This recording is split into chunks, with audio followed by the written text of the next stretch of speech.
जब मैं अपनी लाइफ की सबसे लोवेस्ट पॉइंट पे था, मैं रात को 2-2 बजे तक सो रहा था, सुबह 7-8 बजे उठ रहा था और नहाने का खाने का तो कोई टाइम ही नहीं फिक्स था। और जाहिर सी बात है कि उस टाइम पे मैं पढ़ाई भी नहीं कर रहा था और इस बात को लेकर मैं बहुत ज़्यादा चिंतित था, क्योंकि मेरा जो टाइम है वो निकलता जा रहा था और मैं कुछ कर नहीं पा रहा था। इवन मेरी हेल्थ, मेंटल हेल्थ सारी ऐसी तैसी हो रखी थी। और इसी तरह एक दिन की बात है, मैं 2 बजे के करीब सोया था और मैं सुबह 7-7:30 बजे के आसपास उठा था, ब्रश कर रहा था। और जब आप सुबह लेट उठते हैं और शाम को लेट में सोते हैं तो टाइम, जैसे आप सुबह 7 बजे उठेंगे तो 10-11 तो कैसे बज जाएंगे आपको पता ही नहीं चलेगा, क्योंकि आपका एनर्जी लेवल बहुत ज़्यादा लो रहता है, जैसा कि मेरा भी था।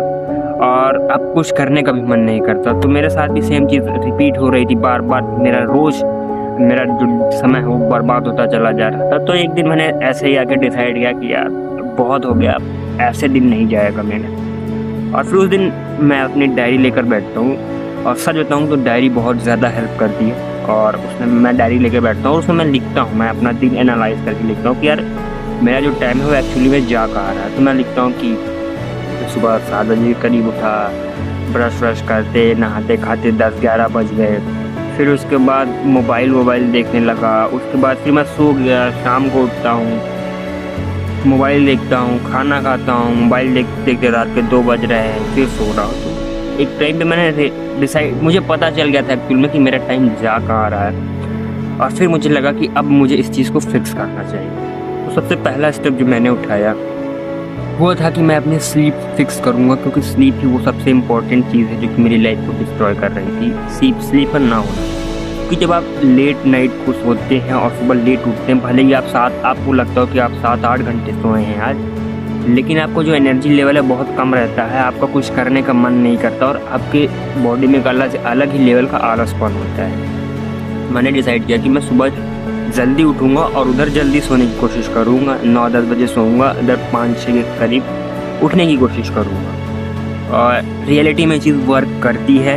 मैं उधर जल्दी सोने लगा, इधर जल्दी उठने लगा, तो मेरे पास टाइम दिखने लगा यार कि एक्चुअल मेरे पास पूरा का पूरा डे है और मेरा एनर्जी लेवल भी ठीक ठाक लेवल पे मेंटेन होने लगा। मेरा कुछ काम करने का मन करने लगा। जहाँ मैं सारा दिन आलसपन में पड़ा रहता था, मोबाइल देखते रहता था, उस चीज़ से मैं धीरे धीरे बाहर आने लगा। तो सबसे पहला स्टेप जो है वो है मैंने अपनी स्लीप फिक्स की, तो मुझे अच्छी नींद लेनी। सेकेंड थिंग, मैंने नोटिस किया कि मॉर्निंग के जो स्टार्टिंग के 2 घंटे होते हैं वही आपका सारा दिन डिसाइड कर देते हैं कि आपका दिन कैसा जाएगा। मॉर्निंग के 2 घंटे अगर आपके अच्छे गए हैं तो आपका सारा दिन अच्छा जाएगा। ये मेरा एक्सपीरियंस है, मेरे साथ ये चीज़। और अगर मैंने मॉर्निंग के 2 घंटे बर्बाद गए तो मेरा सारा दिन बर्बाद जाएगा। तो मैंने डिसाइड किया कि यार अगर मैं सुबह 5-6 के करीब जल्दी उठता हूँ, ब्रश करके, मैं स्टार्टिंग के 2 घंटे में ही उतना काम कर दूँगा जितना मैं सोचता हूँ कि मैं दिन भर में करूँगा। क्योंकि अगर मुझे पता है कि अगर स्टार्टिंग के 2 घंटे में अच्छे से काम कर गया, मेरा पूरा डे प्रोडक्टिव। लेकिन अगर स्टार्टिंग के 2 घंटे ही मेरे पूरे वेस्ट चले गए, मैं मोबाइल चलाने लगा, तो मेरा सारा दिन काम ही करने का मन नहीं। अगर स्टार्टिंग के 2 घंटे आपके बर्बाद गए तो आपका मन करेगा यार कि आज छोड़ो, आज पूरा दिन बर्बाद जाने देता हूँ, कल से अच्छे से शुरुआत करूँगा। इसलिए स्टार्टिंग के 2 घंटे इम्पोर्टेंट होते हैं। और जब मैं स्टार्टिंग के 2 घंटे में ही सारा काम करने की कोशिश करता, 2 घंटे में मैं जब काम कर लेता, तो मन में एक मेरा सेटिस्फेक्शन होता कि चलो एक्चुअल में आज मैंने कुछ तो काम किया है, मतलब something is better than nothing. जहाँ मैं कुछ नहीं कर रहा था वहाँ मैं कुछ कर पाया।